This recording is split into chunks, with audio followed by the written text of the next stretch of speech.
All right, it's that time again, time for another Sunday video. On that note, let's get to it. Today I want to focus on fire making. And I saw something when I went to Lowe's, and they have something called a Go Log. And it's one of those cheap gimmick things that they try to sell you, when in reality you can go out in the woods and make one. And it's nothing more than cutting a log, about 18 inches in length, and simply sawing into that log in a V shape. And then packing that log full of burnable material. So you say, why do that? Well, if you don't have an axe, you can't really process wood that diameter, can you? With a knife, it's very hard to do. And I highly advise that you don't try that with a knife. Now, if the wood's bone dry, like in these stores, they use kiln dried wood, it shouldn't be a problem.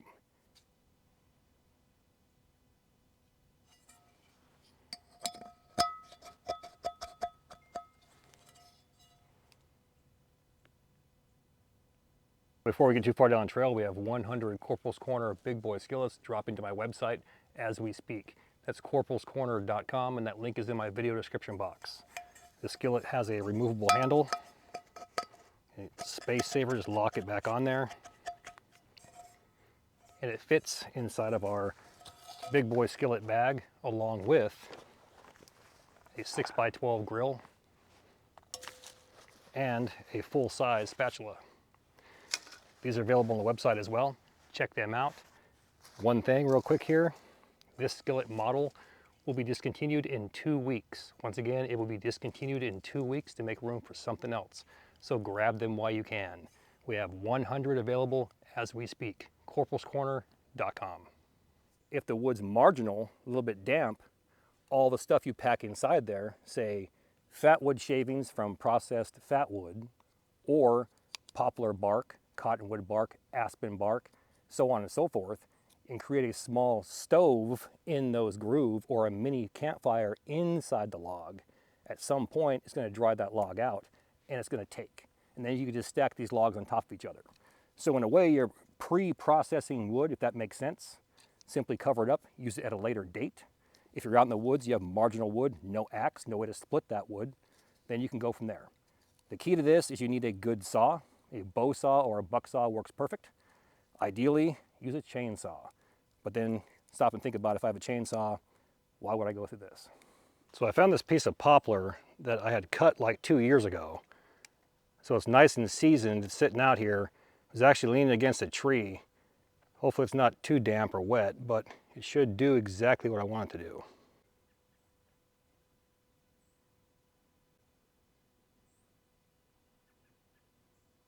Some people carry bow saws, packable buck saws, folding saws, etc., etc. Carry whatever saw you wish. I bought this because I have the sole intention of using it for this purpose. I want to cut this log about 2/3 the length of my saw blade. And the reason for that is because we're not only going to just cut it this way, we're going to try to cut a V into it this way. So here and then here, and leave that piece intact. And I'll show that later on in the video. So if you can do that with a folding saw, be my guest. So once again, I'm gonna lay it down here. Go about 2/3. Right there should be good. And it should fit inside that fire pit I showed you earlier. So we're gonna cut it in half right here. And then we'll start making our V's over there.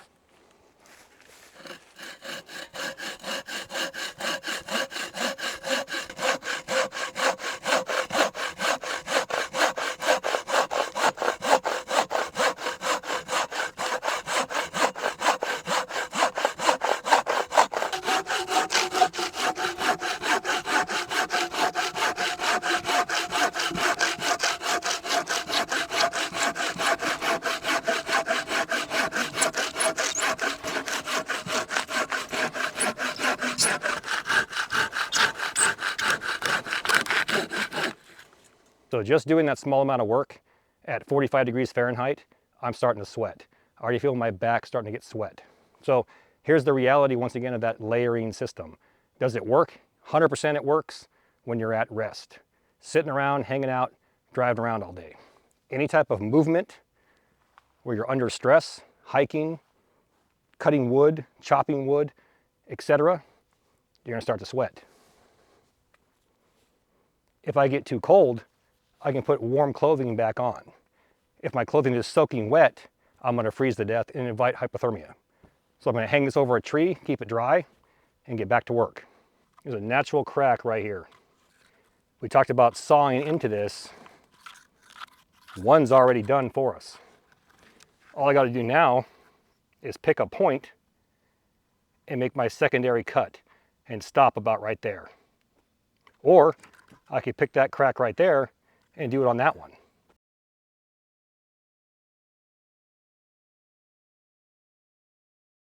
This natural split will allow the thickness of that blade to stop about right there.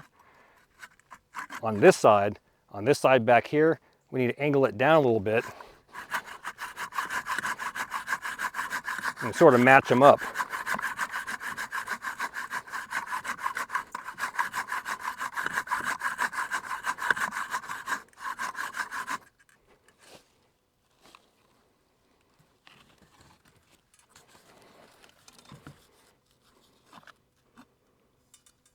See the center heartwood right there? It's a little bit past that. And we should be in business.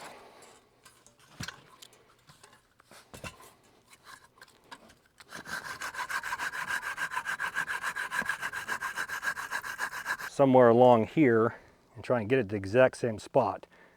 Unfortunately, there's no crack on this end. There is on that end, so I'm going to ignore it and do a fresh cut. Now keep in mind, the softer the wood, like poplar, cottonwood, aspen, even pine would probably be the best one. It's going to saw right through this.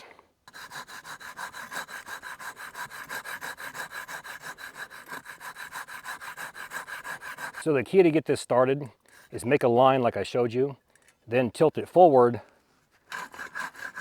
get that end started and bury that saw blade. Then do the same thing on the opposite side. Now you can land it right in the middle and bury that blade in that angle to create your V.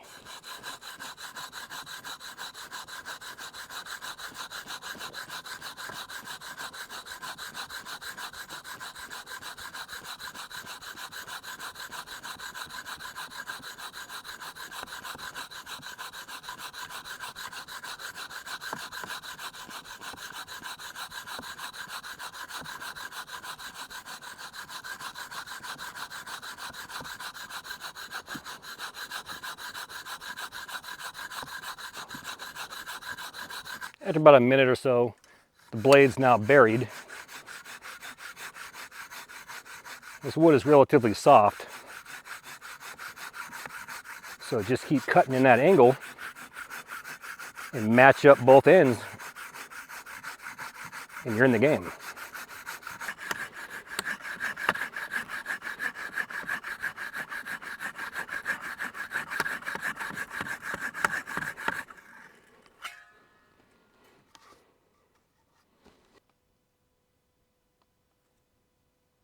And that's exactly what we're going for, right there. Now from here, you can call it good. The issue that I have is, if you look at the ones at the store, that gap is no smaller than a 1/4 inch that runs all the way down. And if you look closer, they use wooden shims to actually open it up. That means the wood was greener when they placed the shims inside and then stuck it into a large kiln like an oven and dried it out completely. If I try to force wedges inside here, this dry, dead log from like 2-3 years ago, most likely what's going to happen is this center piece is going to split and come right off. I don't want that. So that leads me to door number 2. Do what I just did. I want to cut on this side of the log, not that center piece. I don't want to risk splitting that chunk out of there. Cut all the way through here and widen that gap and then attempt to force that piece out of there. Kind of like when you carve a square notch and then you want to pop that chunk out of there. Here's the downside to this. Most of the time when you carve a notch like that, you'll do a stop cut, and then pop that chunk out of there.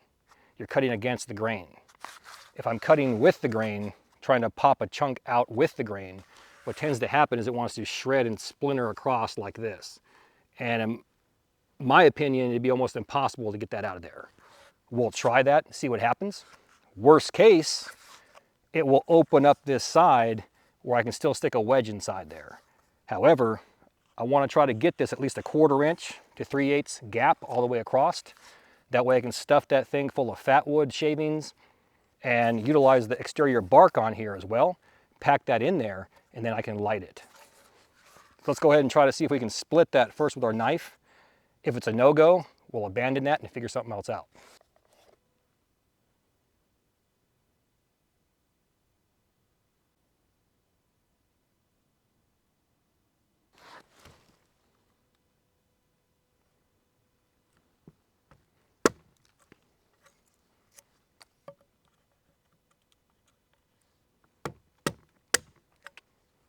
And that might actually work.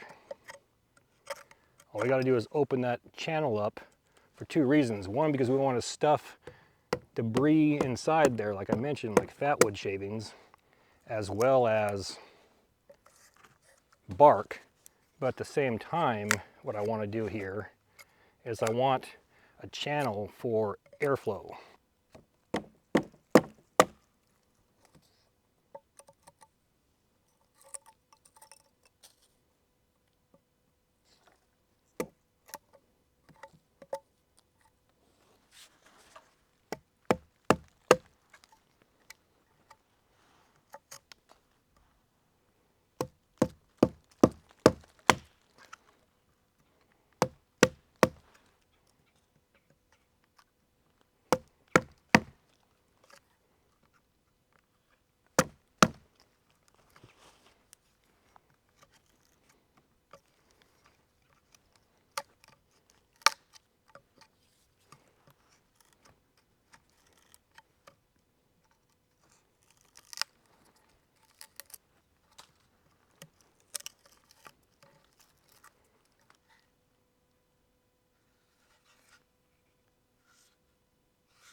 We flip the log over.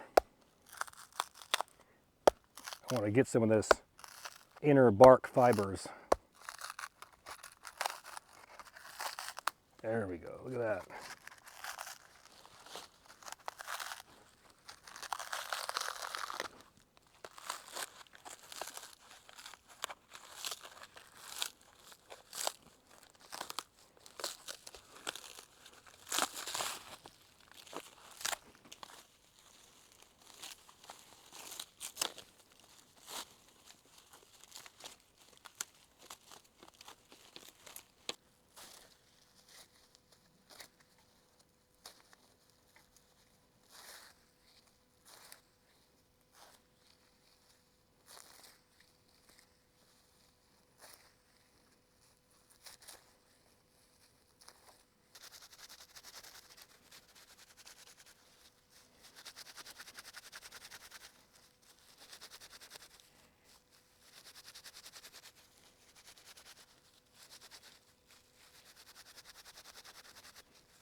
What we're doing here is we're going to create a horizontal rocket stove. The very base of this, I want it left open, the very bottom. That way air can flow through this. Like I said, most rocket stoves are vertical and the air flows in and goes up. We're going to have it travel this way.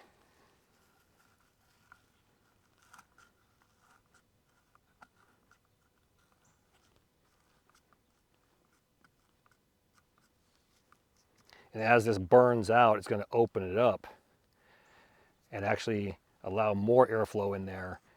And then you can actually cook over top of this or use this for a fire starter to get the actual fire going. So next we'll go ahead and pack in some of this bark next to our fat wood.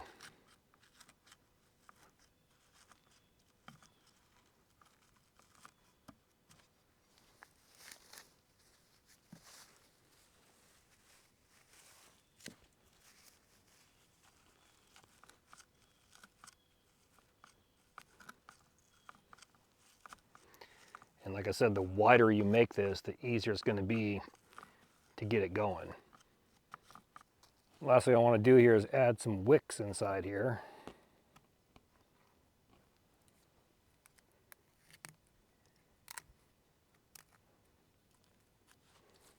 I'd be really surprised if this does not go up.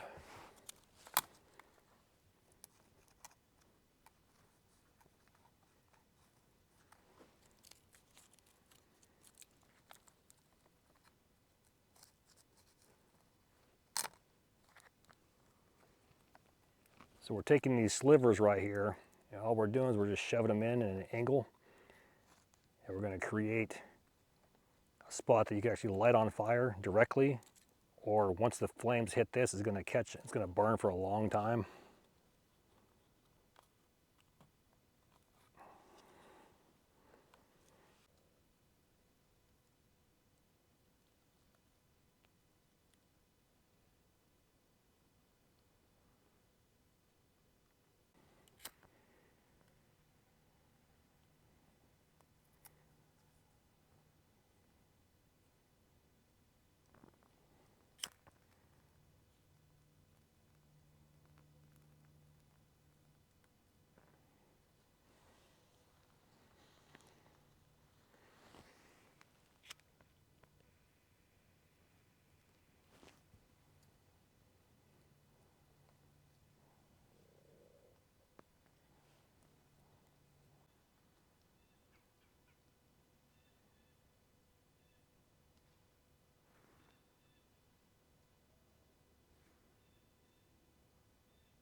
And from this point right here, it's self-explanatory. Simply stack wood around it and over top of it. That main log becomes your coal bed, and eventually it will consume everything in that fire pit. Or raise the rocks up, place a grill over top of that main log, and do all the cooking. Like I said, it's a horizontal rocket stove. Now here's my opinion. A vertical rocket stove is far superior than doing something like this. Unless you find a completely dead log that's a lighter wood, meaning a softer wood like pine, poplar, aspen, cottonwood, that's completely bone dry, you're gonna have a really hard time trying to saw into that and then actually get it lit to where it actually starts consuming itself. Poplar goes right up, pine goes right up. Pine, birch, probably your best choice because of the natural resins inside there. It's gonna actually light it, and then once that sap lights, it's gonna continue to burn. So go with something like that. But this is called a go log. So you light it and go. So buy yours at Lowe's or make your own. And lastly, before we get out of here, if you're interested in this knife, go to my website, corporalscorner.com. While you're there, don't forget we have the 100 Corporals Corner Big Boy skillets dropping to my website as we speak. We have one more run, and that model will be discontinued to make room for something else. So if you're interested in that model, you want to complete your set, grab them now, because once they're gone, they're gone. Along with that, you're going to see a floating tab. It's going to say Corporal's Knife. Click on it. It takes you to Rebel's Den Blades. Tony Powers makes this knife. I don't get one dime of the profits. It goes to him to support his shop, to grow his shop, and get him out there as a full-time knife maker. So check him out, Rebel's Den Blades, and that link is in my video description box. Now, let's go ahead and get out of here. With that, all the gear in my videos can be found in one location, my website, corporalscorner.com. Now please do me a favor, hit that like and subscribe button, then ring that notification bell. Once you ring that bell, please select all notifications. As always, thank you for your comments, views, and support. Thanks for watching. Get out in the field, have some fun. I'm gonna catch you next time.